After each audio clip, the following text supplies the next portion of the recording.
evening and welcome to All for United WFC Twitter Live. Once again with myself and Matt. It's the Ben and Matt Saturday Night Live show. And today we've got a variety of topics to keep you entertained, to keep you getting in the comments, keep your questions coming in for us, to keep you entertained on a boring international weekend, because we don't like international football. I mean, Matt does, because you can see his Pride of England in the background there. Anyway, but how are we, fella? Yeah, good, mate. You know what? Happy, I think, or happier. You know, I think we got the win eventually, so happier than I was first half. And yeah, not been a bad day. Looking forward to some warm weather this week as well, so can't grumble. That's very good, mate. That's very good. So we'll just drive straight into it then, mate. You just mentioned it there about the game at Old Trafford. Obviously, I know that we've got our proper match analysis and in-depth discussion on Monday night's show, so I don't want to go too much into it. But briefly, what's your thoughts on today's game at Old Trafford? Yeah, we got there eventually. I think it's the old-fashioned game of two halves, isn't it? Evening, Robert. Yeah, game of two halves. I think first half, and I talked about this sort of at half time with Anthony and John, is that trouble for me was the system again. I didn't like it, still don't. And I mentioned sort of Christian Press having to come deep a lot of times to get the ball. Second half, we seemed to have corrected that. Couple of tweaks, couple of subs, and early on, the right subs as well, which made a difference. And yeah, there just seemed a bit more fluidity in the second half, didn't there? I think for me, that sort of link between defence and midfield was there finally. I think, Lad coming on, obviously, we've talked about Haley pretty much every week, haven't we? Haley came on, brought a great balance. Vix has said it there. And I think we had a brief discussion on Twitter as well between the two of us, sort of, Jackie Central and Tooney Central, when they both went there back to their old ways, was effective, which is what we've always known. And part of our early success was sort of that midfield three, wasn't it? Haley, Jackie, Tooney. And then, yeah, I suppose, pleased for Christian Press. I thought second half she was really good. I thought she really sort of, she grew into it. There was a bit more help for her in terms of giving her the ball in the right areas, and she was unlucky really not to get more than she did. But yeah, second half, pleasing. Pleasing that, we could keep a clean sheet. I think Mary made 2 or 3 quality saves to, keep us sort of in there. And, at 2-0, there's always a risk, isn't there, if we concede that, it's a bit of, as they say, squeaky bum time to end the game, but we had none of that. So yeah, it was a pleasing day finally, but I'm not going to sit here absolutely bouncing, because I think there's still, still things we can improve on and still things that need to be worked on going forward. But, encouraging signs are there. And I think I tweeted after that second goal, it was a lovely sort of team move and sort of passage of play. Do you think it took them a little bit of time to get used to the pitch at Old Trafford? Because it is a little bit, I'm pretty sure it's a bit longer and a bit wider than the pitch they've got at LSV. So do you think it took them maybe a little bit of time to get used to that pitch? Because I think I saw someone on Twitter describe it as Old Trafford could be a bit energy sapping on your legs. So it takes a little bit of getting used to. Do you think that's maybe why we possibly had a bit of a slow first half? I mean, listen, it could be one of the factors, but you know me, I try to avoid excuses as best I can. But again, something Anthony brought up on our pre-match show about sort of the size of the pitch and, how we'd cope with it. And the response I gave him was, we need to be clever with the ball. We need to use the pitch and sort of get down the wings. In the first half, we didn't see it. We were poor wide. And yeah, we probably didn't use it as effectively as we could have done. Second half, we saw Hanson come on, like we said, the two that should be in the middle came in the middle. LJ, again, fantastic out wide. And it was good. I think what you saw in the second half was we were more, shall we say, careful with the ball. So we used it better. And I think we as the game wore on, we got used to the pitch and we were able to pick the passes wide and we were able to, sort of break that low block down that West Ham sort of sat in, where they'd sit with sort of a midfield 5 or a back 5 and a midfield 5, and then kind of, look to hit us on the counter, which nearly worked a couple of times for them. But yeah, I think overall, the pitch, yes, it's bigger. I think we wore them down. I think you saw, there was a few tired challenges from both teams towards the end. Obviously, they had a player sent off as well. But no, I think overall, it's one of them. I don't sort of, I understand the pitch is bigger.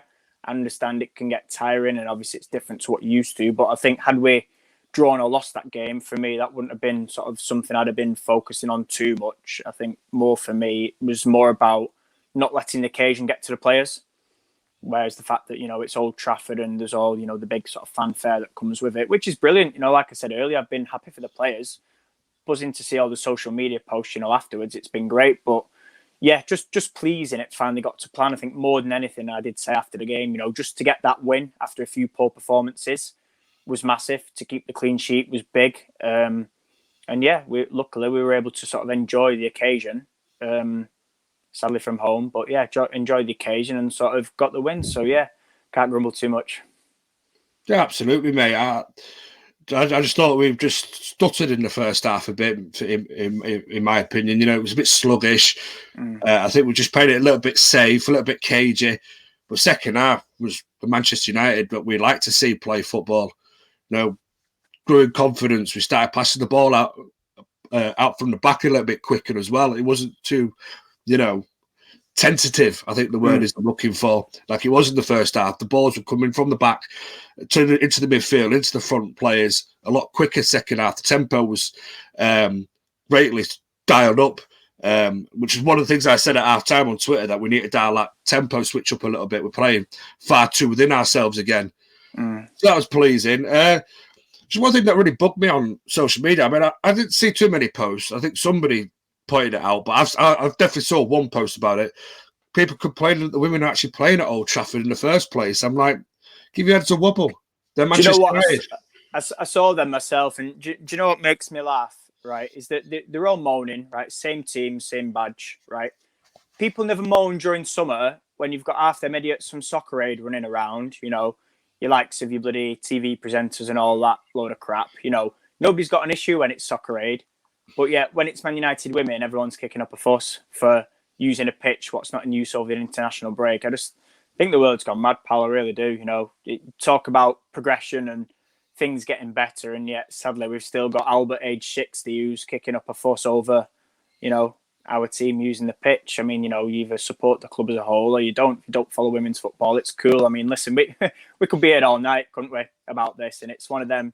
But it's a subject that winds me up. And I've always said, have an opinion, but don't sit there and criticise when you haven't seen it and you haven't watched the game. And if you had watched the game and you don't enjoy it, fine, not a problem. But you don't need to pipe up. Do you know what I mean? I wouldn't be piping up.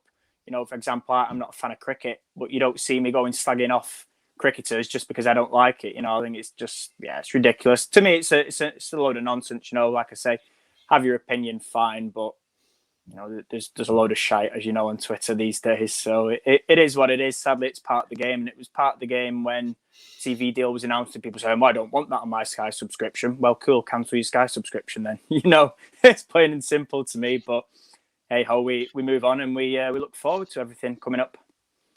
Let's be fair, mate. Look, every other team plays at Old Trafford, don't they? So I think the 23s, I think they've contracted at least 3 games. They've got to play at the main stadium. So 3 home games. So it's not as though the women are contracted to the 3 home games at the minute, which I think some people would argue that they should be. There's been a lot of hardcore Reds out there that don't follow the women's team, that be sticking up for the women's team, saying, well, really, they should play more games at Old Trafford if and when they can.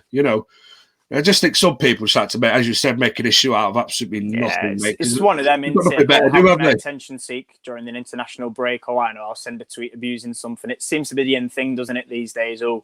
Chat a load of rubbish and abuse people and get some headlines and likes for it. But, it's a very, very sad way if that's what you're chasing, sadly. Exactly, mate. But moving on to some positive news, though, mate. Yeah. Within Old Trafford, within the promo from the club, I was surprised, mate. They've really outdone themselves, mate. I was expecting a little bit, like a little montage or two, maybe a couple of little adverts saying, we're playing at Old Trafford, but I think they've done very, very well with this. And I just hope they keep on with it now, for every game, especially when we're back at LSV, for our next home match. I hope they keep that same sort of continuity up, that we get that sort of promo, we get that sort of content that the women's fans are looking for. What was your overall impression of the promos that we've got and the content that United have put out on not only on their on the women's Twitter account, but also the men's Twitter account have also retweeted and quoted retweeted stuff as well?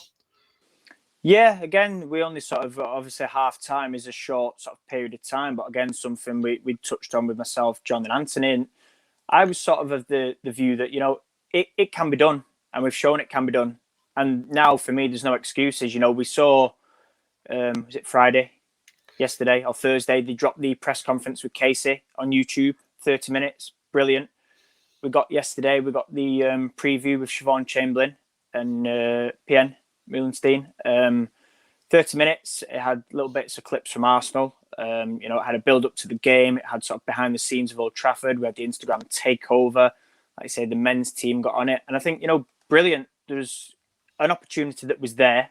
They've taken the opportunity. There's been lots and lots of promo on it. And it was really good. And to be fair, I will credit the club on this occasion. Sometimes I think, I've been critical of things that have been done.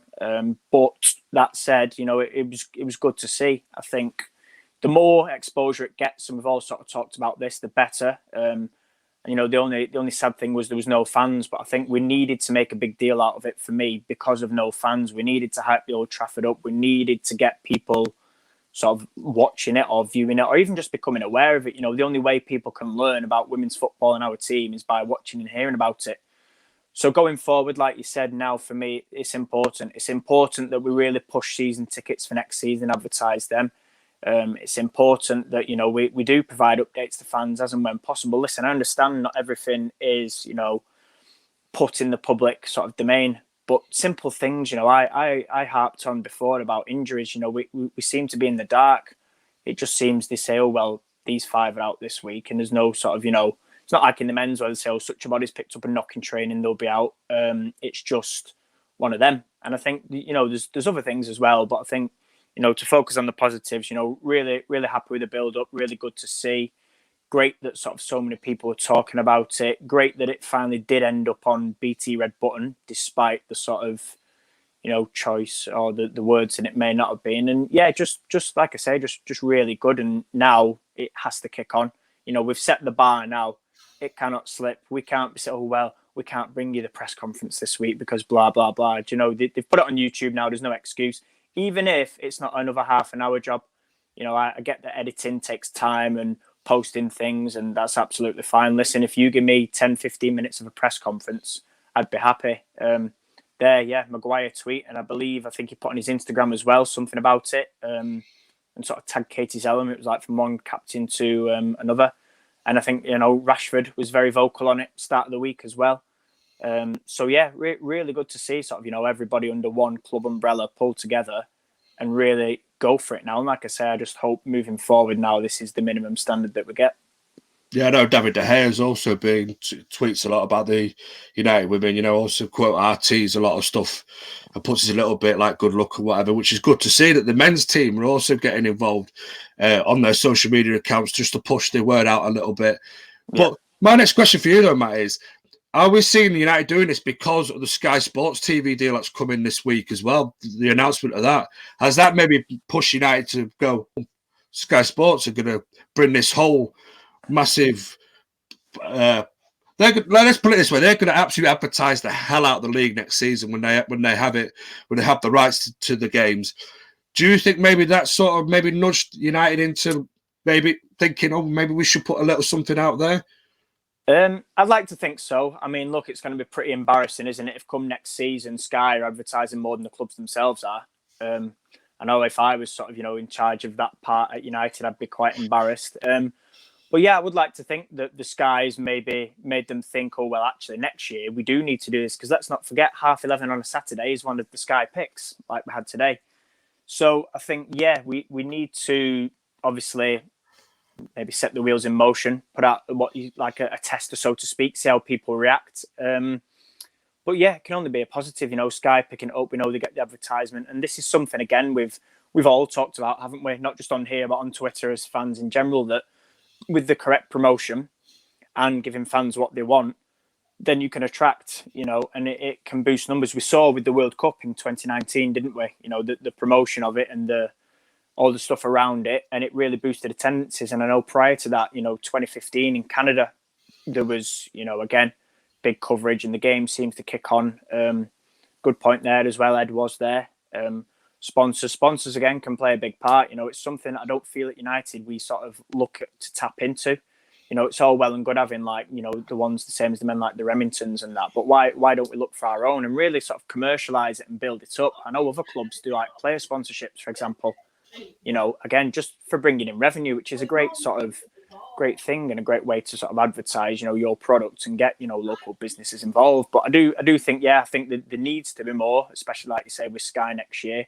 We're hoping for more. And, you know, who doesn't love seeing, you know, players having a bit of a laugh behind the scenes and doing a little quiz, or, you know, even just if it's like a video, an interview, or, you know, a day in the life of whoever. You know, it's all content at the end of the day, and it's all fans, especially this season whilst we've not been in, you know, getting to see a different side to the club and the players. And yeah, it's something we need to really push on to now. But I think since season 1, it's massively come on. You know, I think everyone in season 1 was going to Barmy Army Twitter, wasn't they? Yeah. To sort of see what was going on. And now it's a little bit better. I'm not going to praise them too much because, again, there's still aspects that can be improved. But yeah, I think we will see a big increase, sort of definitely pre-season. I think we'll see hopefully better advertising, just more clarity and communication. That's really all it boils down to. And I know I make that sound more simple than it is, but you communicate with your fans, you look after them, you know, you get everybody sort of involved and, you know, enjoying themselves and wanting to come to games and to make that effort. Then, you know, it's only going to get better and better each year. And like you say, sort of when Sky kicks into play, I'm very excited to see, you know, what that brings. I think people love things like managers' press conferences. You know, MUTV for themselves, they do it on for Ole Gunnar Solskjaer every week or twice a week. We win a game twice a week. You have an Ole Gunnar Solskjaer press conference. That usually typically lasts between 10-15 minutes. So if you get a 10-15 minute one with Casey Stoney as opposed to the half-hour one, that'd be brilliant, wouldn't it? You know, it's better than getting the odd couple of minutes little clip on Twitter or whatever it may be. You know, I don't think myself personally, I don't think that's enough time. You know, no. I'd love to see like a 10-15 minute sort of bang it up on YouTube. You know, so it's free for everyone to see. Then, you know, because I know not everybody's got MUTV. So yeah, but look, they'll do it for Ollie's press conference. All right, they have Ollie's press conference early in the morning, and then by the evening time, his conference is up fully on YouTube. Whether they do that as well. But at least people are getting that content. But it's good to also see United push out a free digital match program as well, which I know some people have been crying out for because the men's team, all throughout, all since Project Restart came back, we've all had digital programs. Whether you've had to buy them or whether, like myself, you see a ticket holder for the men's side, you get it for free, you know, but you see a ticket number in or whatever. But it was nice to see today, though, that. Or was it yesterday? It was yesterday, was it? Beg your pardon. But the program came out, they put it on Twitter, you clicked on the link, and then you've got, was it 30 odd pages or whatever it was, if I remember correctly off the top of my head, of content there. Now, people like that sort of stuff. It was good to see. Do you think that maybe they should look between now and the end of the season? I know we've only got a couple of home games left, but would you like to see like a free match program maybe chucked out again? I mean, listen, if it's going digital, then, you know, you could potentially email it to those who were season ticket holders last year. You know, I think they tweeted it, didn't they? Or posted it on the website. So I don't know. But I think for me, I love, I mean, this is just me being like a little program nerd, but I'd love a physical copy, especially, you know, an Old Trafford one. I think if they're about, then, you know, I'm sure just make them in limited quantity, first come, first served, and whoever wants them can get them. But listen, you know, digital's a start. It's better than nothing. It's something that they didn't really do that we maybe could have utilised. And like you said, you know, you get them with the men. Again, you know, I'm sure members and, like I say, member season ticket holders could have been emailed it. But again, it's something that they might consider, you know, maybe for the, like you say, the last couple of home games. You know, we've got Spurs, haven't we? We've got Everton. So maybe something we see. But again, it's just nice, isn't it? Just something different that we can read and we can say, oh, you know, look at this and look at that. And listen, like I said, you know, programs aren't for everyone. That's absolutely fine. But, you know, just little things can go a long way. And I think as soon as the club realise that, the better. You know, it may be nothing to somebody. It may be a lot to somebody else. You know, I think it's finding that balance, but at least it goes some small way into, you know, keeping people on board and discussing the women's team. They can say, oh, well, I read this in the programme, an interview with such a player, or the manager said this, or it's just great. It's just something that we need to keep pushing. It's just good to see something familiar, because we're all familiar. The good thing about United's women's side is that at least Sports Village, the programs are free. Some clubs like Chelsea, I think Arsenal do as well. They charge you a couple of quid. Yeah. I know it's not breaking the bank, but at least United give them out for free, and it's just something that you miss about match days. We walk through the turnstile, and there's that lovely steward that's handing out the programs to everybody free of charge. And unless you're Natalie, where it ends up in about 50 billion bits by half time. It's something that a lot of people, I know, like Dave Pritt, he likes collecting his programs and that. But it's like a little memento. I've got boxes and boxes full of programs made. It's just something nice to even look back on in the future as well. That I was at this match. I remember that. I think it just brings that sense back that normality is slowly coming back. Yes, we still can't go to games, but the a little match program like that just brings that sense of being a little bit closer to being at a game again. Yeah, absolutely. I mean? Yeah, like I said, I'm gutted, I say gutted. There still might be. I think might have to be a phone call I make on Monday morning, and see if they have done any sort of physical ones. But yeah, again, there shows they care. I think they do care. They just sometimes, I think, for me, go about it in the wrong way. Or they might be hesitant in fear of whether it's backlash or cost. And I think we just need to go all out. We really do. There's a bit of we seem to, I don't know what's the right word, pitter patter around some things, and it's kind of like a cautious approach. I think for me, just chuck it out there and see what you get. I've always been a believer that try something, and if it doesn't come off, fine. Lesson learned. And if it comes off, then great. And I think that's a good example, like you say. Just keep pushing now, and always strive for more. There's not a level where you say, right, we've reached that level now. You're always going and you're going and you're going and you're going. And, it's the best club in the world. So it's got to stay that way. And we can't afford to let standards slip now. We've done it, and we've kind of, we've got the sort of Old Trafford thing off our backs now. Because I know I've heard the FA were sort of moaning and plugging away as they do. But yeah, we really have got to kick on now for me. Since I don't have BT Sport, mate, I couldn't find a stream for the BT Sport Extra, whatever it were. I watched it on the famous FA player today's game.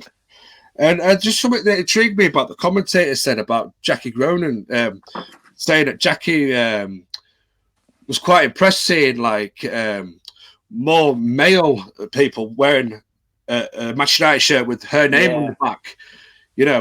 There seems to be a lot of them popping up at the minute. She was quite, by the sounds of it, she's quite surprised by it. So it is getting out there. People are starting to learn about the team, learn about the players, and and it is spreading across all ages, all genders, all it's good to see. It's good to see. Earlier on in the season, I think I can't remember who tweeted out. Was it Kitback maybe or Fanatics? Or maybe United themselves, I can't remember who it was, but Preston Heath shirts were out selling the men's teams, any of the men's team names.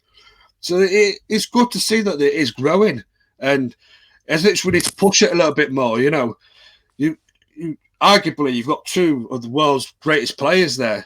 Preston Heath. If I was United, I'd be advertising the hell out of them, wearing United products and that. Doing bits and bats for the channel and for the club's channel and for the Twitter and all that. As it sounds a bit wrong, but take advantage of them while they're there, because they've got huge global reach. Do you know what I mean? So the more people out there that say, "Oh look, Heath the Press with United and everything," or advertising United, the more global audience it pulls in. I know Manchester United's a massive global brand. But I just like to see them maybe use the women a little bit more. Maybe put the men at the back burner just a tad bit, because everybody knows who the men's players are. Everybody knows Marcus Rashford. Everyone knows Harry Maguire. Everybody knows Bruno Fernandes. But let's just get some of these players out there a little bit. Lauren James, for example. Possibly the best player that we have. In fact, is the best player that we have. And she's only still very young. not sort of overuse her, but let's just put her out there a little bit. Let's maybe, like you say, get an interview where we get to know her a little bit better. Maybe a day in the life or something daft like that. We see it for the men's team all the time, and I think it would be just great to see that for the women's side. Yeah, absolutely. I think we've sort of touched on it there, but just to add a little bit more, you've got to, like you say, you've got to use sort of those players at your disposal, and put them out there. I think you touched on the Jackie thing about saying, with more men's shirts with women's names on. I think, it's something you notice at Lee, and I think I've noticed it's got more prominent. Like every year since season 1, you might have saw a few of us sort of hardcore fans, so to speak, when it was smaller numbers with names on. But now you see loads, adults, kids, grandparents, and so on. And it is good. It's great that people have the favourites, and it's great that the women are supported. But again, it needs to be pushed, because I saw a tweet earlier that said, the women probably have as many World Cup winners as the men. Without looking into that, again, it was just something I read. But things like that, if people don't know about it, then it's one of them, isn't it? But I think the more they know about it and the more you push and the more, there is out there, then the better it is and the bigger it is. There you go. Look at that. In France Women's World Cup, so many male USA supporters. Yeah, exactly. Unfortunately, I didn't go to France, so I can't really comment on that. But I do believe you, and it's good to see. Also, it's good to see that United have finally kicked bag in the bloody bollocks and got them to put the women's patches out on sale online now, so you can buy from United Direct, get your shirts. Obviously, with the cup printing, because we're using the cup font and not the WSL lettering this season. And you can now have the women's badges now. You don't have to just go to Old Trafford. So somebody that doesn't live anywhere near Old Trafford can now buy online and then get the whatever player they want and the WSL patch, which it's took them a good couple of years to put that on. Let's be fair, which baffled me. You can get the League Cup, you can get the Carabao Cup badge. Why couldn't you get a Super League, a Women's Super League patch, for the shirt? But I'm glad to see that they've done it now. And I think things are slowly, as you say, turning around, which is good to see. But moving on now, from United Women, well, to be fair, it's going to probably cover the women's, to be fair, as well, because obviously we picked a hell of a load of injuries up. But I said to you, did we speak? Was it Thursday, maybe? Thursday on it was yesterday evening. Was it yesterday evening? I had slept a lot since work, Anyway, so yesterday evening, I said to you, like, you mentioned to me that you haven't watched the England game, you haven't watched the international football. I think international football is shit. I'll get that out of the way straight away. I don't mind World Cups, I don't mind Euros when there's no club football on, but there's fucking friendlies and fucking pissing about qualifications just bore the pants off me. And my question basically to you is, and I think this is what we should have done, is just kicked out international football completely. Kicked it out for the season, because I think we're playing too many games. And I've got a feeling that UEFA want this tournament to be go across all stages of Europe and have the final at Wembley and all that. I think by the time the final comes around, these players are going to be dead on their feet, mate. They look dead on their feet now in the Premier League, especially the players that are playing week in, week out, twice a week. Players that are still playing Champions League, Europa League, FA Cup, Premier League football, La Liga football, whatever it may be. What's your thoughts on this international football? Should it still be going on now, or should they kicked it on the end maybe for a couple of years and just concentrate on next year's World Cup? What's your feeling?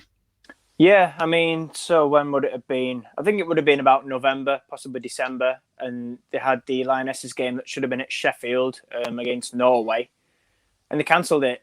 And there was all this crap about, Phil Neville Olympics this and Olympics that, and let's get some friendlies. And I said at the time, it's not worth it. There was players, I think, did England or somebody, there was something where England was supposed to go to Germany, I think, as well.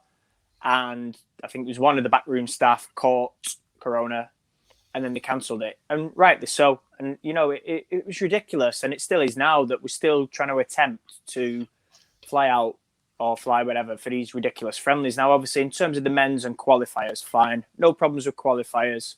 There's not too much we can do with that really, because you know it is what it is, and they need to be played. And like you said, you know, we've kind of had to cram fixtures in, but friendlies, women's or men's, absolutely not. I think it's a waste of time. I think it's a prioritising people's safety for no reason. And yeah, it doesn't need to happen for me this year. You know, they've pushed the Euros and the World Cup back. Sorry, it's the Women's World Cup they've pushed back, isn't it? The Euros is still supposed to be, you know, happening.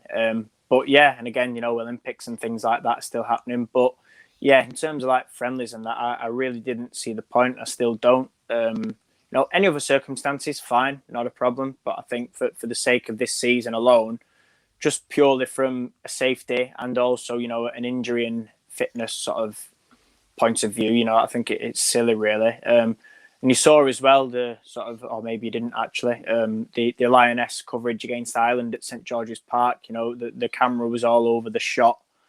You know, things were just a shambles as far as I was concerned. Kick-off time as well, the coverage of it. And yeah, it was just unnecessary. I mean, you know, there's a time and a place for things, and right now, meaningless friendlies is just, for me, not the time and place. Yeah, I'm just looking at it. I'm a bit selfish because I'm always a club over country person. I'm just looking at the players, mate. Especially Premier League. When you look at the Premier League, I think the Premier League suffered this season for it as well, because I don't think it has been as high a level as it has been over the past decade, or more than even a decade. You know, I just think players look absolutely shattered, look out on their feet, and I don't know, man. I just feel like coming to a big competition like for the men for the Euros this summer is going to hamper them. I really do. I think someone put out a tweet not so long ago saying it could be some small country that wins this Euros, a bit like Greece in 2004, was it? Because the big main nations, some of their players look dead out on the feet, and there's going to be very little rest between the end of the Premier League season or the end of the league seasons for the men, jumping straight to the Euros, and then very little rest from then to start the league campaigns again, because obviously you're cramming in a World Cup as well. So I don't know, mate. I don't know. I just think it's just too much. You know what I mean? You're going to burn some of these players out. You know, and that's why I think some players are playing within themselves. You know, trying to manage their bodies, trying to manage to fit all this hectic scheduling in. I don't know. And it's like someone said before. I think it was somebody said, yeah, Marie there. FIFA won't cancel it. It's pounds. Well, it's UEFA, obviously. UEFA for the European tournaments, but it's true as well. They put a lot of money into this. They put a lot of thought into having it across different nations all over Europe, and which would have been great. I think it would have been it's a fantastic idea instead of having it in one sort of country to have it across Europe, and to have to find like someone like Wembley Stadium. Brilliant, but I don't know, man. I fear for the product, me. I fear for how good it's going to be. But it is what it is, mate. And more things wrapped into that. Do you think, because we played so much football for both the men and women, fair enough, I know the women's season got knocked on the head because of the coronavirus, but obviously they're having international breaks. They're going away for those that are selected to play for countries and everything. Do you think, since I'll call it Project Restart because that's what the Premier League called it, Project Restart, up until present day, do you think that because we play so many matches that it's now contributing to more injuries, contributing to more possible fatigue in players? Because some of them just look absolutely half themselves, if you know what I mean. I think that's the word, like just don't look the same players. Whether they're trying to manage their bodies through this hectic schedule, or whether they are carrying little knocks themselves. Do you think we're playing too much football? It's a difficult one. I think playing too much football, there's kind of, for me, there's not too much they could have done. The only thing I think they could have done, and I'm going to say this lightly because thinking about it, it's not so wise, but the only thing they may have done is put sort of more games midweek to finish the season earlier. But then you look at that and it's still a big build-up of games if you're playing sort of Saturday, Wednesday, Saturday. Added in cup competitions as well, I think. Yeah, it's a difficult one. I don't know how you could have solved that or you would solve it, but I think you're right. Sort of as and when it got stopped and then restarted, there was sort of a quite a big gap, wasn't there, between the stop and the restart, and then very little turnaround time between restart and the new season. So yeah, I don't know. It's difficult. I don't know how you'd solve that. But I think physically, yes, definitely mentally as well. Because if you think about it, these players, you kind of, sometimes they fly, don't they? Like you might see United might have flown down to, say, Southampton. That hasn't always been possible. And sometimes it's been like, a couple of buses, which does take it out to the players. And then the fact that they're just locked in a hotel room, normally they'd be able, in normal circumstances, they'd be able to wander about. They might go outside for a coffee or whatever, It's a whole change in sort of match day routine. And that is a big part of it as well, not just on the pitch, but everything surrounding it and off it. Yeah, and I think, it's one, I mean, Pep talked about a few weeks ago about the state of their pitch. And they were saying, normally in summer, they'd dig it up, wouldn't they? They'd sort of reseed the grass and they'd go again. And I think, we've probably seen, not just them, but a couple of sort of maybe heavy pitches, which could have contributed to injuries as well. And it's one of them where the groundsman, I think, what was the 2-3 week maybe off before they sort of restarted? Wasn't very long at all. So not enough time to prepare a decent pitch, which adds in, all of it. I think the only satisfaction I've taken has been the Scousers dropping down to, what are they, about 8th, 10th or something. That's been a joy. But I think apart from that, like you say, in terms of like the season and players and performances, it probably has looked a bit flat. Was it to be expected? Probably, yeah. There was a lot of talk, wasn't there, from like physios and medical people about how challenging it would be on the body. But at the same time, it's one of them where sort of you paid very well. So it's kind of, for me, it's just like, get on with it. Nobody can help it. It is what it is. You're getting paid well for it. You're still allowed to do it, because let's not forget, in terms of jobs, people are losing jobs. Some people can't still go to work and they're working from home. So I think for me, they're in a privileged position still. So yeah, I mean, listen, it all plays a part. But for me, it's just about, get on with it now, finish the season and see what happens. Because like you say, with obviously summer tournaments coming up again, it's going to be more football for sort of a second pre-season running, a very little break, and then a back again. So yeah, but I genuinely can't think how they can really solve that unless we do a typical England and we sort of make a quarter or a semi and get knocked out, or have a shambolic sort of performance in the groups. Then yeah, who knows? There's not really too much of a way around it, is there? No, absolutely. They've been watching much international football? Oh God, no. The men's, you know what? I didn't even realise the men's was on the other day. I'll be completely honest. I was flicking through and it come on during the national anthem. But no, I'd work to do, so I thought I'd go and do my work, bit of music on. So yeah, do you know what? I don't mind the women's. Some of it drives me crackers, especially when Phil Neville was in charge. But yeah, I'm not afraid to put it out there. I don't mind the Lionesses. Even went to watch Wales last year. That was like pulling teeth, actually. A few of us went down to Wrexham. But yeah, I mean, it's one of them. Men's are sort of, I'm like you, I lose interest unless now it's a tournament. If it's a World Cup or Euros, I can get hyped for that, especially once it's on and the tennis is finished. That's sort of my summer. So, I can more than get behind England on a tournament. And I link back to the 2018 World Cup. I was down in London for the tennis. And me and my brother decided to go to Hyde Park. And obviously, I think everyone's seen them videos in the park and all the beers up in the air and the champagne and whatever else people were chucking. And, that was good. Like I say, tournament, I can get behind that. And, thoroughly enjoyed that in Hyde Park. There was like 100,000 people and it was just pure chaos. And it's great. But, yeah, not a fan of these qualifiers. You look at that group and it's like San Marino, Poland, Malta, God knows whoever else chucked in there. It's not really inspiring, is it? And we battered San Marino 5-0 and yeah, that was that. But yeah, like Vic says, a few good games coming up. It's even nice just to watch other countries. I think especially from the women's point of view, I sort of use it to sort of learn about other players that I don't know about. potential signings. It's one of them. But yeah, like I say, there's a few other people there who really enjoy watching Lionesses, and now Phil's gone, it should be a little bit more appeasing on the eye, shall we say? Well, I get the feeling I'm only one that like Phil Neville. You probably are. I love the guy. Yeah, Legend. no, not a fan. I just think he was the wrong appointment at the wrong time, and I said that when he came in. The fact that he thought after Welsh players are eligible for England, to me, said it all. It was just a big no. I just didn't like the football he played, to be fair. I thought, we got worse under him. Defensive frailties, not very exciting, but yeah, see, people agree, Ben, it is just you, pal.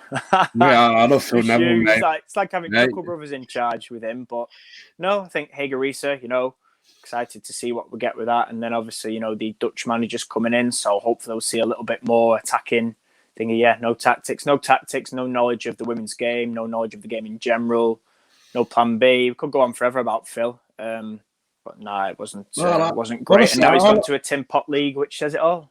I love it, and I love Phil Neville. Mate, I thought, hey, he won a trophy. Somebody goes, oh, it's on the sheep police, but it's a trophy. Yeah. What other England managers have won a trophy before? When was the last time the England manager won a trophy?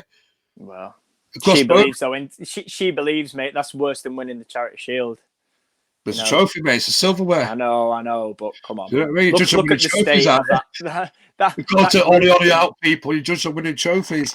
Listen, no, it's one of them. He won one, mate, in 3-4 years. We cocked up the World Cup. That was the big one for me. USA were there for the taking, but never mind. It's one of them. Go agree, it could cause some fatigue schedule. Yeah, see, that's another thing as well. Obviously, the US have quite a few camps and meetups, don't they, throughout the year? Theirs is fucking mad. I don't understand theirs. Yeah. You'll probably explain it a little bit better to me, but theirs is totally different to what we have for England. They have a lot of camps and sort of team bonding. I mean, it's great because in a way, when the schedule isn't packed, it probably helps them in terms of their success and the togetherness because they're constantly together and, you're getting used to that dynamic. And they've had that squad or the majority of that squad for a good 10, 12 years plus. I think I read the other day, Carly Lloyd had made something ridiculous like 300 odd appearances. And I think, obviously since she was like sort of 17 and now she's about 35, it's a heck of an achievement. But yeah, as I say, they play like a club. Yeah, no, just reading some of these comments as well. Yeah, I'm just getting them on the screen as well. Waistcoats, yeah. Somebody did actually say that to me that they play their international games more like the club games, the Americans. Yeah, it seems to be more prestigious over there to play for your country than it is to play for a club side. I think just touching on Vic's point there is something within sort of like the contracts, isn't there? The club contracts as well, and the call-ups and things. I don't know it fully, but I have read and I do believe, there's a certain, operates like a regular team. There's like a contract where they have to, turn up to so many camps and listen, there might be people in the comments that know more than me, but I know it is heavily like, it's a big focus over there, so to speak. Like your contract for the national team is probably bigger than your club. But yeah, fair play, if that works for them, then that's great. But in terms of now, it's crazy. Yeah, players opting out of centralised. Yeah, I think it's one of them where like the US takes priority over the club over there anyway, which is, it's fair enough. That's their thing. Yeah, well, if it works for them, because we all know that their national team is supposed to be the best that's ever been in the women's game. Well, it is the best that's ever been in the women's game, and it's far better than the men's national side, Oh, absolutely.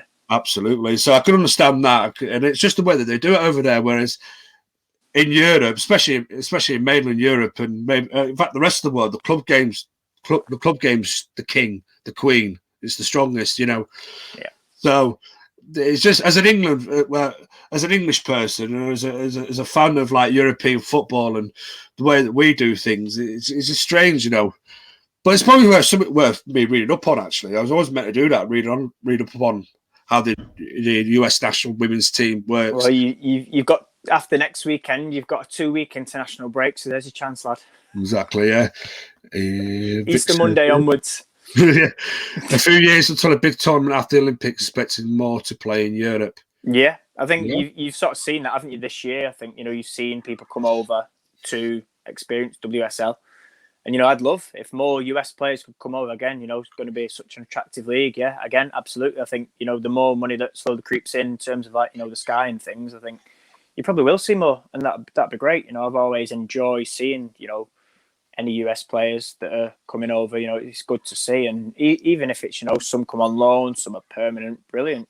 Let's have a look. Let them.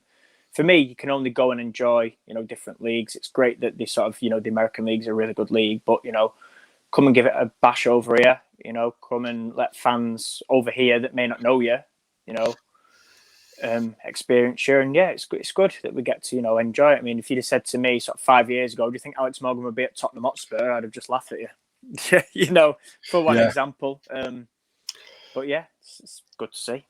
Even though she didn't play a lot for Tottenham, did she? Didn't she? She made a couple of appearances at best, wasn't it? She didn't play much because of fitness was a little bit of a thing. Yeah. But yeah, I think she scored a penalty, missed a penalty. And yeah, it was one of them. I'm surprised. I thought she would have extended personally, but she didn't. And yeah, that was that. I've got family back in America, and she married and all that, Yeah, but I think the family came over with her, didn't they? Oh, did they? All right. Yeah, she brought the whole lot, came baby too.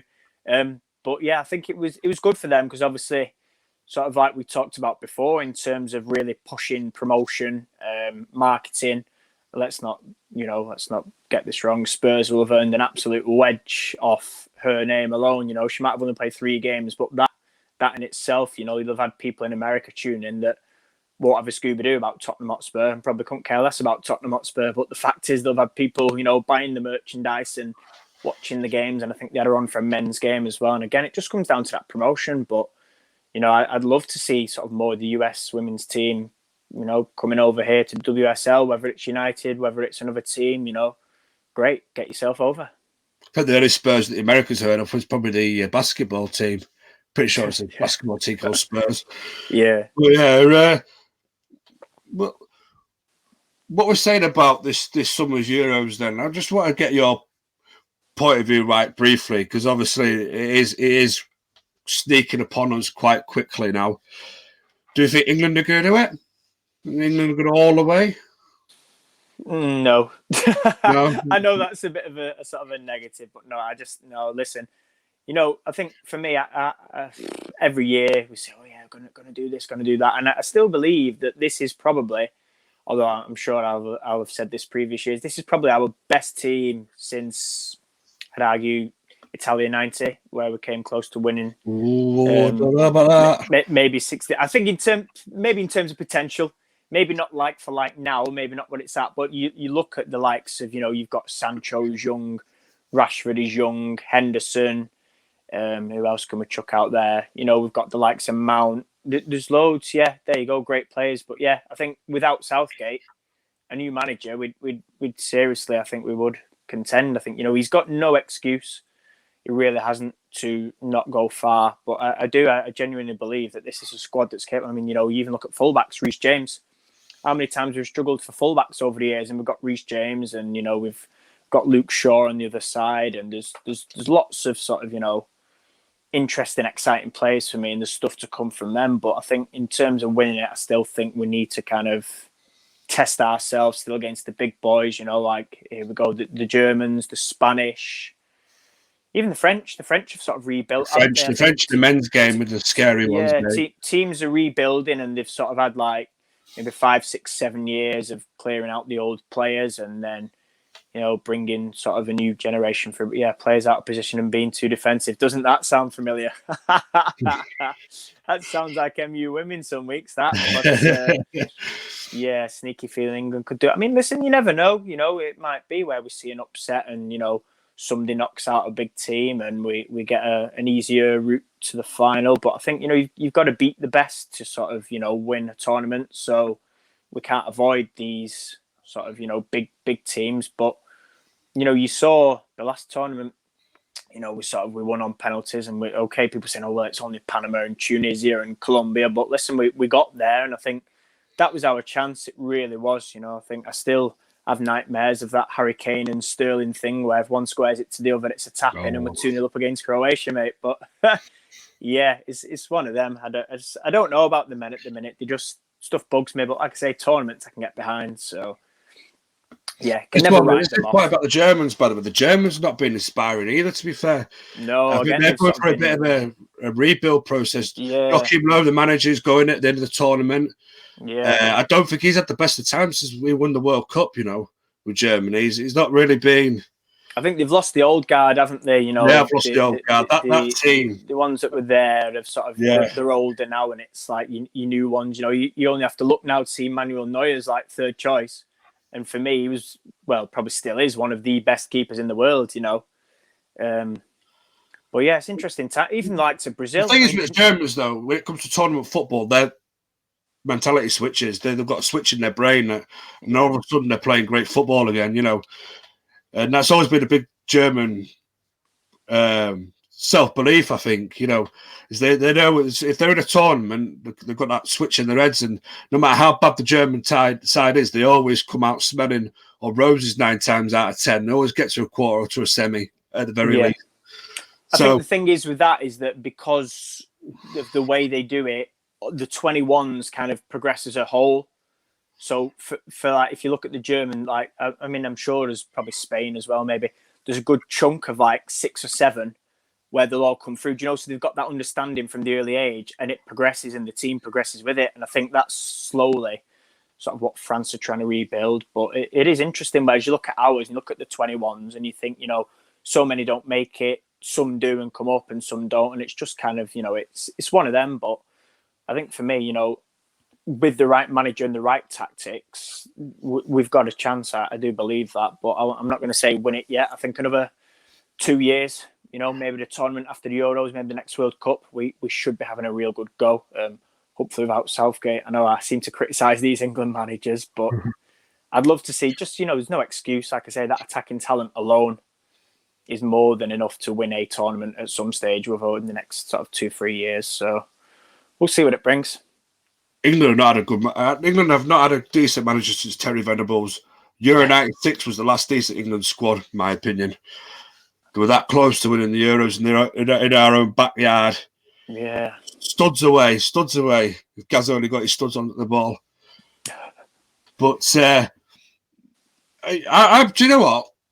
I always diss England. I'm not the biggest fan of English football, of the English national side, but you look at how many players are coming up now, and that's what I think Germany are now. We used to look at the German model. How did the Germans get that great side won the World Cup? They spent a lot of money in reintroducing grassroots football, how they taught players in academies.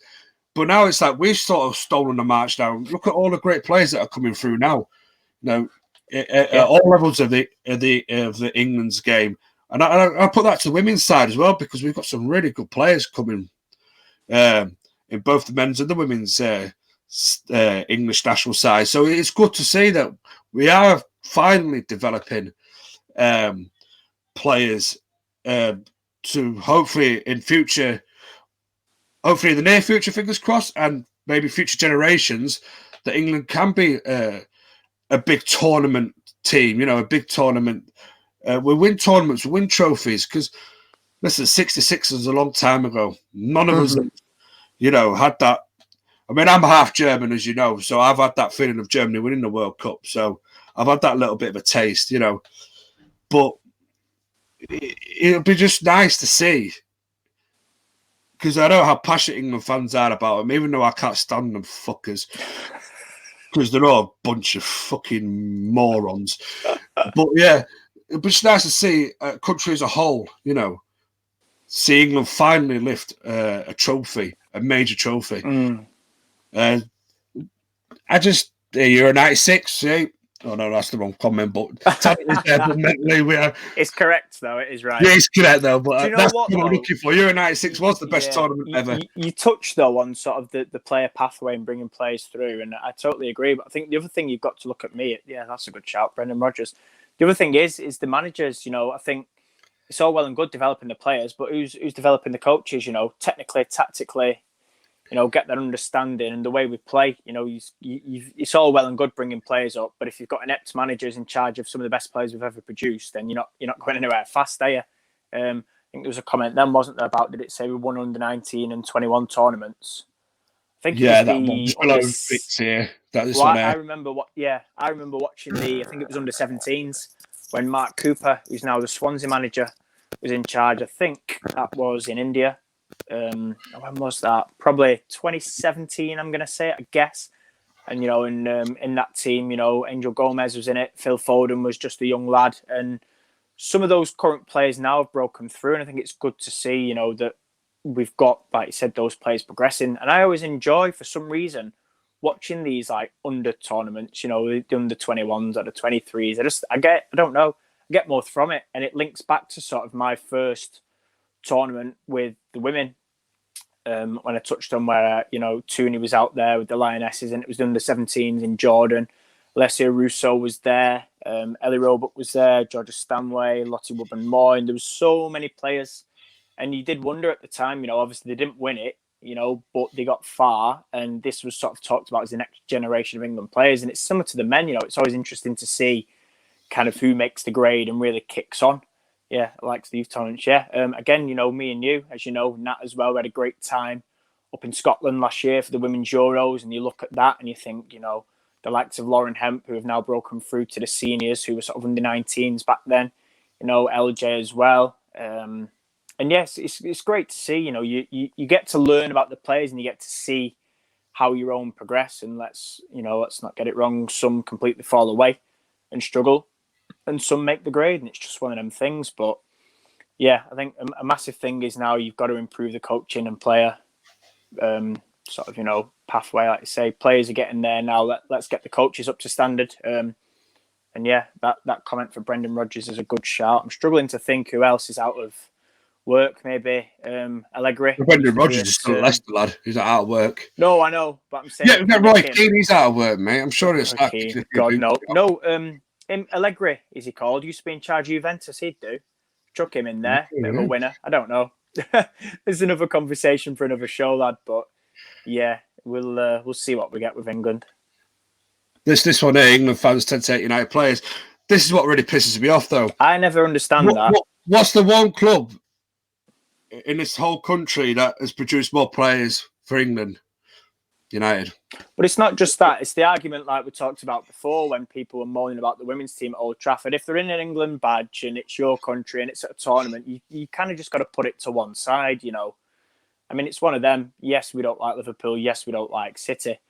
They don't like our players. That's fine. But I think for me, if it's under an England badge, you know, you've got to kind of just let it go, haven't you? You know, it's mate, bad enough. To be fair, though, go on. For me, mate, I'm looking more forward to like seeing the Lionesses playing the Euros than I am opposed to the men playing. You know, yeah, I could get behind the Lionesses a little bit more. You know, I want to go to Old Trafford and watch that game. You know, as much as I flag England off and say I don't like them, but I want to go and watch that game.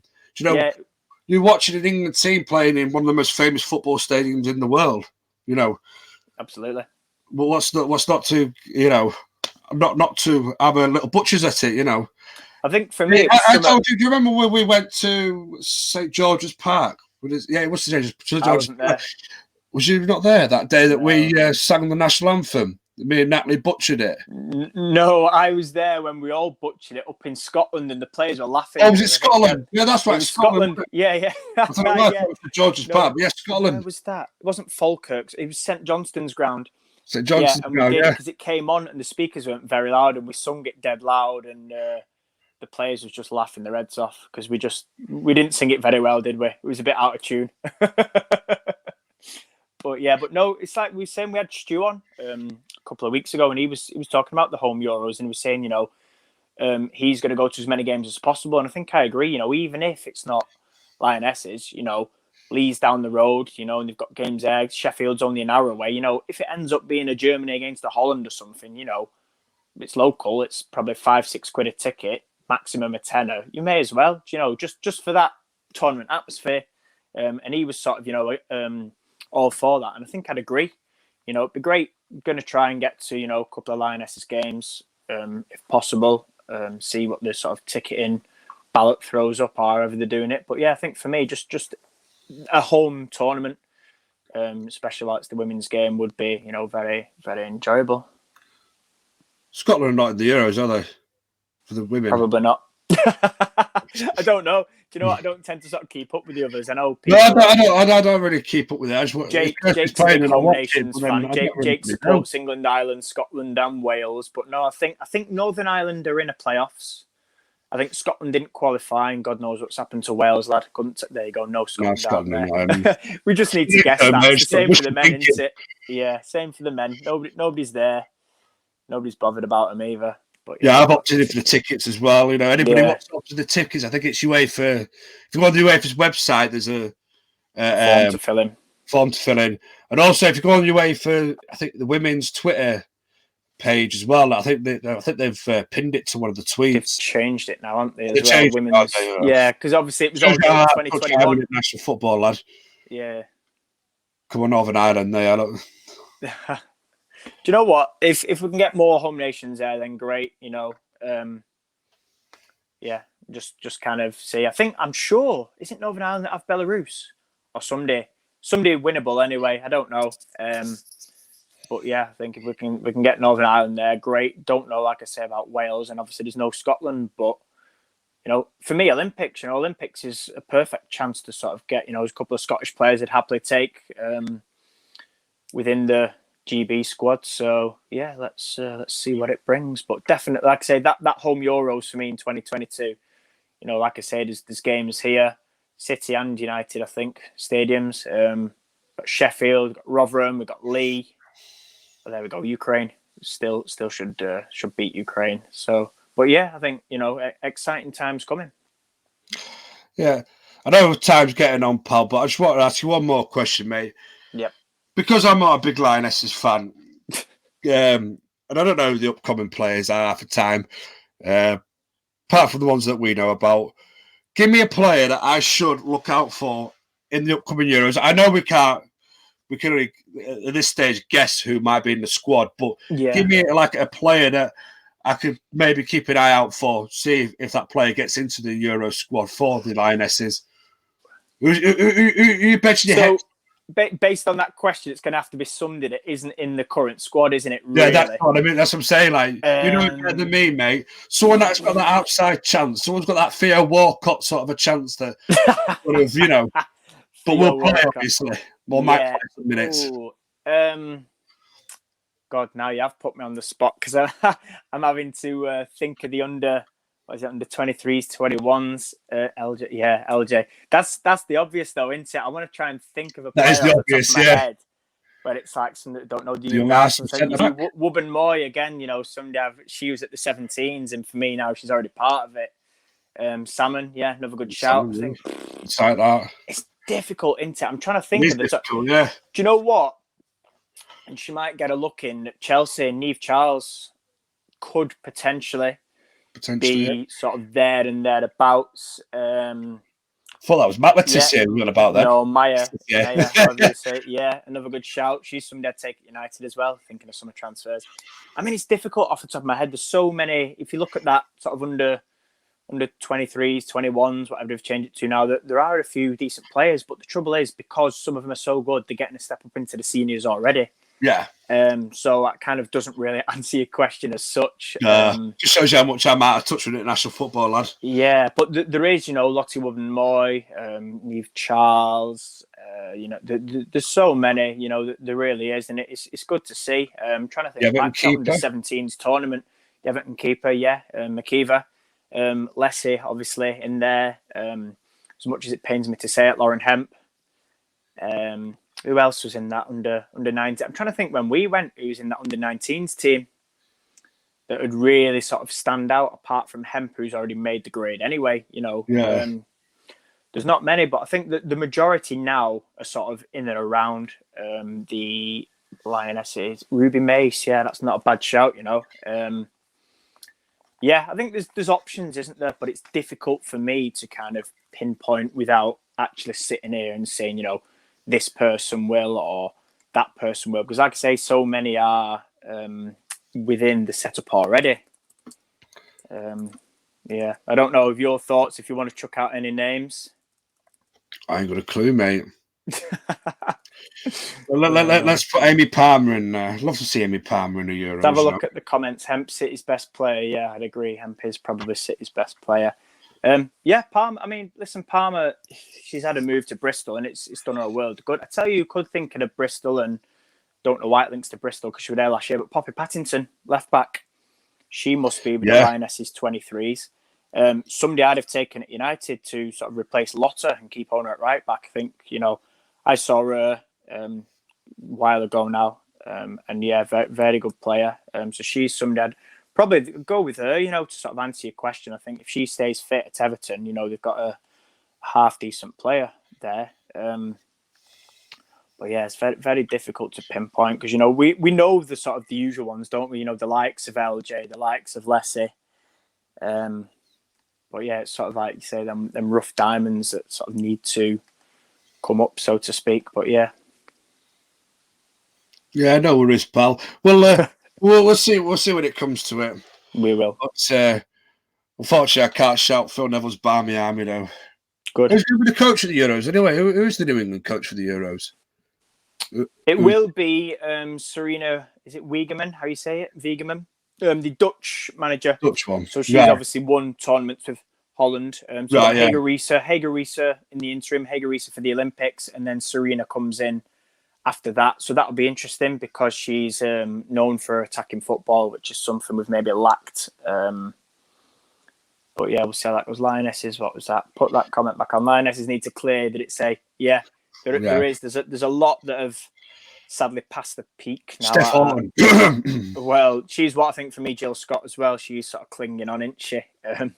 As harsh as that sounds. Listen, it's not the only two. There are others, but I think, yeah, it's difficult really because it's one of them. But I mean, even thinking back again to sort of your question earlier, Beth England isn't that old. If we're looking at sort of players that have recently broke through to the senior team at Chelsea, but she's got some right competition at Chelsea, yeah, man. Beth England, but what a player! Yeah, and he's never at United, me. Well, she's from up north. She's from Yorkshire, so if she's unhappy there and she fancies a move closer to home, let's. I'm sure we could do a greasy chip butty. I'm sure we can sort it out with something. And some free fan love, a flag. Exactly, mate. Anyway, I know time's getting on and people, it's Saturday night and, everybody wants to go watch Ant and Deco, whoever else is on at 9 o'clock. I have no clue these days. Hold on. This would caught me eye here. Williamson should be first choice. Yeah, listen, it's all. I think that I said it with the goalkeeping situation. I'm sick of seeing Kylie Telford. Not only she got a hole in her hands, and she's not my favourite keeper, but how on earth she got in as the experienced one to sort of bring up the two youngsters, I don't know. Not really a big fan there, but yeah, again, decent point there. Horton, yeah, get rid. Bright would do on the bench, to be fair. And I think for me, Leah Williamson next to Lottie Woburn-Moy or even Millie Turner, would be good. I think, Williamson, again, pains me to say it, but massively underrated. I think if there was one Arsenal player I'd take apart from Miedemar, she'd be second choice and possibly Nobbs as well. But again, that's moving on to risky territory, really. If Kirby can keep fit, they've got a chance here. Yeah, she's been on fire this year. Around like a Olympic diving squad, didn't you? Gotta let it go, but you gotta let it go. That's what we'll get people saying. Yeah. Oh well, it's been and done now. But yeah, exciting times for the Lionesses. See what happens now. As long as they can all stay fit, they can get regular game time for the club. Kirby is class, by the way. Yeah. I like to wind Chelsea fans up a little bit. Because I don't like them. Fair play. I'm happy. I saw her a few years ago when she got PFA. I think it was Player of the Year or Young Player of the Year, and she had a quality season. She's had to be fair, mate, I reckon she's Chelsea's best forward, mate. Forget all the international high flyers they've got there, all the superstars they've got there. I think she's probably their best player. Oh, easily this season, without a shadow of a doubt. Yeah, massively. I mean, you only have to look what she got, 15, 16 goals, a few assists. And, she's still well under 30, about 20, 25, 26, maybe a bit older. So there's years left in her yet. But, yeah, exciting time. She just needs to do it at a tournament now. Yeah, so better wrap it up there, mate. We've got over an hour, obviously very hairy. Also, quick shout out. Please go and subscribe to the All For United YouTube channel. We've got a show on Monday going more in depth about the historic game, the historic win at Old Trafford today against West Ham. And also, in about 50 minutes afterwards, 5-0, 50 minutes, 10 o'clock start time, UK. I've only owned John Foster, I believe. He has been for the last few weeks. He's on for with the All for United main crew, having a bit of a drink of alcoholic beverages and a bit of a laugh. So if you want to go and see, if you're missing a bit of John Foster's mug, a happy smile, and who did they say he looked like the other week? Jules, someone had to Google it. It was a DJ and it was hilarious. Yeah, it was. But yeah, DJ Jules, whatever the hell his name was. But yes, so just go check that out, and obviously give you that All for United's YouTube channel and subscribe. Hit the Judge Jules. Judge Jules, that's it. I've just Googled it now. If you want to see Judge Jules live on All for United tonight at 10 o'clock, he's on at 10 o'clock. Sorry, John. John blowing up the comments soon. You are. But yeah, just make sure you just give them a subscribe, click the bell icon so you get all the notifications when the new videos are out. Our next one is on Monday night. Monday night, there's 6 of us, so a bit of Super 6. Yeah, extra quality Super 6. But tomorrow as well, we will be sort of putting out. We're doing the weekly roundup. So obviously the YouTube shows, the Twitter shows, everything we've done, we'll tweet it all as one block because we did that last week and it was great just for people to catch up on the week. And yeah, like Ben said, like, subscribe. Thanks for tuning in again tonight. Thanks for jumping in the comments. And yeah, we look forward to interacting with you, don't we, going forward? Yeah, exactly. We've got a guest on next week, hopefully. John from 135 Not Out. I hope I got 135 Not Out right. I think it is 135 Not Out. He's going to come on, so we'll get the schedule organised. Going to schedule organised. That's Matt's department. We'll get the whole schedule organised, and then so we'll have going forward. We'll have a few more guests because I know there's a few more that want to come on. Has John been on the wine? Probably. Probably has been on the wine. Either that or he's been on the Vimto. Fizzy water, as we used to call it by its code name back in the day. Yeah. Well, yeah, thank you for tuning in. Matt, before we go, where can people find you, pal? Twitter. As per, yeah, Twitter. If you want to jump on the Instagram as well, I know it's not great for chatting. But there's a dot in between first and last names. It's matt.crane15. But yeah, as usual, Twitter. Find me on All for United Twitter as well. We've all, there's a few of us that sort of jump on there. So yeah, come and get involved, join the fun, and fingers crossed we've got more to talk about before the internationals creep up on us again for the women. Oh, and quickly, what time is our show on Monday night? Is it 7 or 7:30? Good question. It's not been sorted yet. Not been sorted yet. We'll get back to you with the time anyway. Tomorrow, I'll put it out. Schedule will be up tomorrow evening. And like I say, tomorrow morning, we'll sort of do a roundup of the shows for everyone. Then tomorrow evening, yeah, I'll confirm with John and we'll get the schedule out there. But yeah, Monday night, either 7 p.m. or 7:30. I think it will be 7:30. It just keeps a consistency. But yeah, that's that. Yeah, so make sure you tune in on Monday night. We'll go more in depth for more analysis and more views from 6 people on on today's historic win against West Ham at Old Trafford. Basically, you know my socials by now. It's on the screen. Benny MUFC on the old Twitter.